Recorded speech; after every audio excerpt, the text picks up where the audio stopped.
Sabe uma coisa que literalmente corre nas nossas veias e que é super comum? O tipo sanguíneo.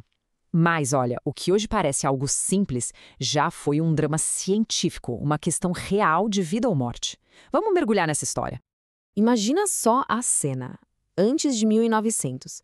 Um paciente precisando de uma transfusão, um procedimento que deveria salvar uma vida. Mas era uma verdadeira loteria. Às vezes funcionava, mas muitas vezes levava à morte quase que instantaneamente. E o pior, ninguém entendia o porquê.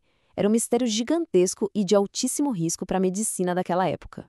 E a chave para resolver esse quebra-cabeça mortal estava em uma palavra: incompatibilidade. Foi quando a ciência percebeu que, na verdade, o sangue não era todo igual.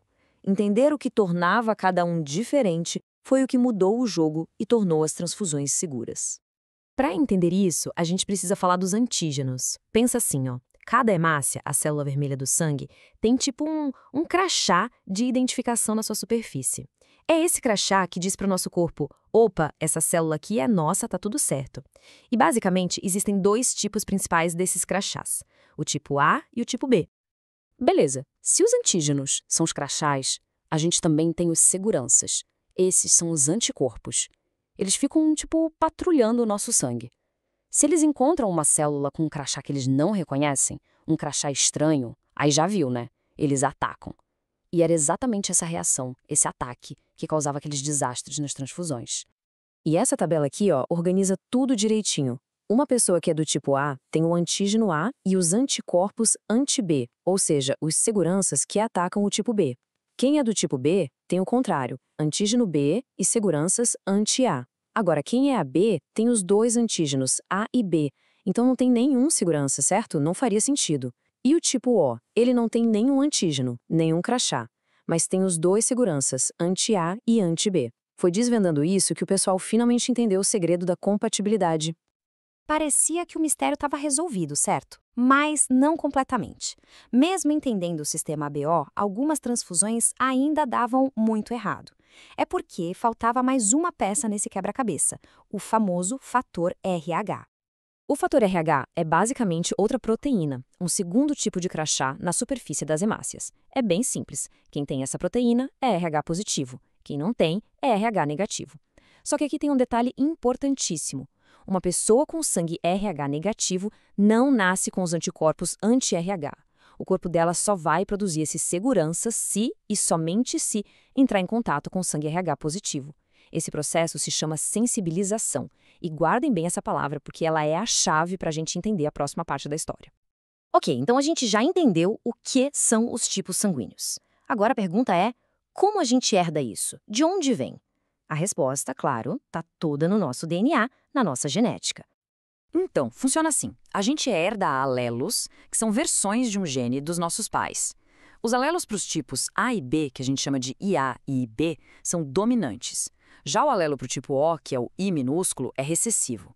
O que isso quer dizer? Que para alguém ser do tipo O, precisa herdar dois alelos I, um de cada lado da família. Agora, o tipo AB é super interessante. Ele acontece quando a pessoa herda um alelo A e um B. É o que a gente chama de codominância. Os dois se expressam ao mesmo tempo. Vamos fazer um exercício rápido aqui para ver se ficou claro. Imagina um pai que é do tipo A, mas é heterozigoto, ou seja, ele tem o genótipo IA-I. E a mãe é do tipo B, também heterozigota, com o genótipo IB. Qual seria a chance deles terem uma criança com sangue tipo AB? A resposta é 25%. E o mais legal é que existe a mesma chance, 25%, para cada um dos outros tipos, A, B e até mesmo O. Isso é incrível, né? Mostra como a genética é cheia de surpresas e como pode existir uma variedade enorme de tipos sanguíneos até dentro da mesma família. Bom, agora que a gente já falou de sistema ABO, de fator RH e de genética, chegou a hora de juntar todas essas peças. Porque a combinação específica desses fatores pode levar a um problema bem sério durante a gestação, conhecido como doença hemolítica do recém-nascido, ou DHRN. E para que esse risco exista, o cenário tem que ser bem específico, como está aqui. A mãe precisa ser RH negativo, o pai RH positivo e, como resultado, o feto também ser RH positivo. E como isso acontece na prática? É um processo. Na primeira gravidez, geralmente está tudo bem. O problema acontece mais na hora do parto, quando um pouco do sangue do bebê, que é RH positivo, pode entrar na circulação da mãe, que é RH negativo. Aí, o sistema imunológico da mãe pensa, opa, que proteína é essa? E começa a produzir anticorpos anti-RH. Ela fica sensibilizada, lembra? Aí é que está o perigo para uma segunda gravidez. Se o próximo bebê também for RH positivo, esses anticorpos que a mãe já produziu podem atravessar a placenta e atacar as hemácias do feto. E esse ataque é devastador para o bebê. A destruição das células do sangue causa uma anemia muito forte, icterícia. O fígado e o baço ficam inchados tentando compensar. Em casos mais graves, pode levar até a danos cerebrais. É uma condição muito séria. Sim, é uma condição que assusta, mas felizmente a história não termina aqui. A mesma ciência que desvendou o problema também criou a solução. E uma solução genial de tão simples e eficaz. O que a medicina moderna faz hoje é um protocolo de prevenção. Primeiro, claro, é feita a tipagem sanguínea no início da gravidez. Se for detectado que a mãe é RH negativo, ela recebe uma injeção de imunoglobulina anti-RH, mais ou menos na 28ª semana. E depois do parto, se o bebê for mesmo RH positivo, ela toma outra dose. Essa injeção é incrível. Ela basicamente engana o sistema imunológico da mãe, impedindo que ele sequer perceba o sangue do bebê e comece a produzir os anticorpos. É como uma camuflagem. E é isso que é fantástico, né?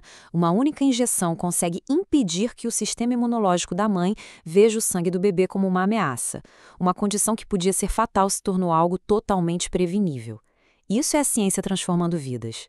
Essa história toda do tipo sanguíneo é um exemplo perfeito de como entender um detalhe da nossa biologia pode mudar completamente o curso da medicina. E isso nos leva a pensar: o tipo sanguíneo é só o começo. Quais outros segredos que estão escondidos no nosso DNA a gente está prestes a desvendar? O que mais a gente vai conseguir prevenir ou curar? É uma reflexão em tanto, né?